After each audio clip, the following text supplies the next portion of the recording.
Good morning, church. I'm Dave, and this is the musing for October 21st. Our contemporary culture often seems obsessed with the idea that our emotions are king. They are to be catered to no matter what.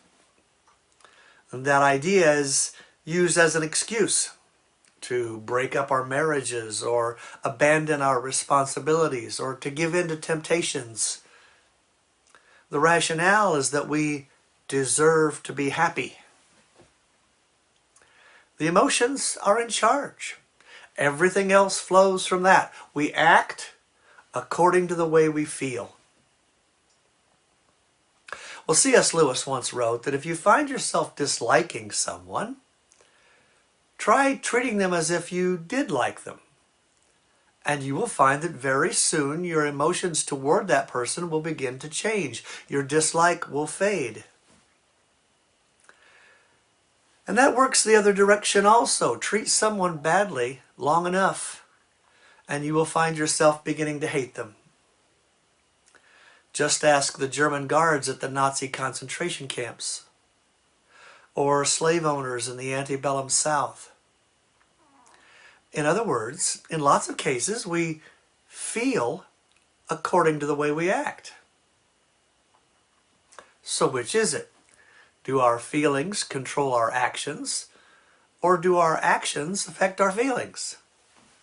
And the answer is yes. Both of those statements are true.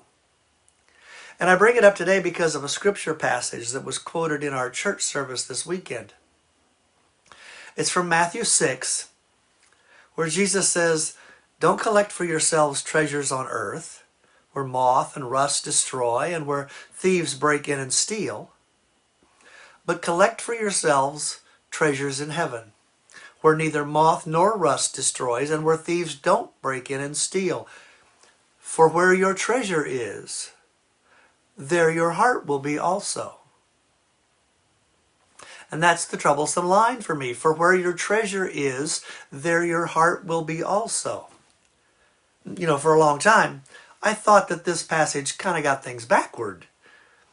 That what Jesus probably meant to say was that where our heart is, there our treasure will be.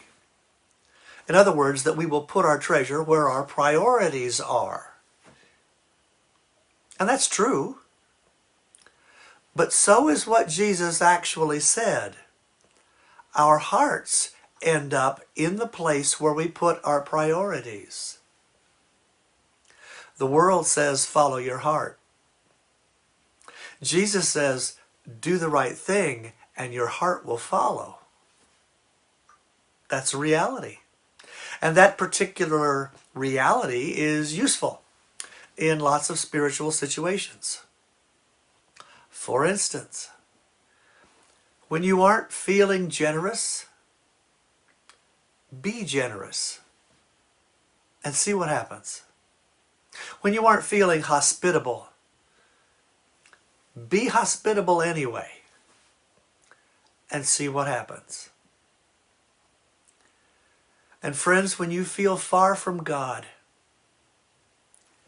try doing the things that you would do if you were closer. Pray. Converse with God. Share your day with Him. Ask for His guidance. And see what happens to your heart when you do. God bless you all.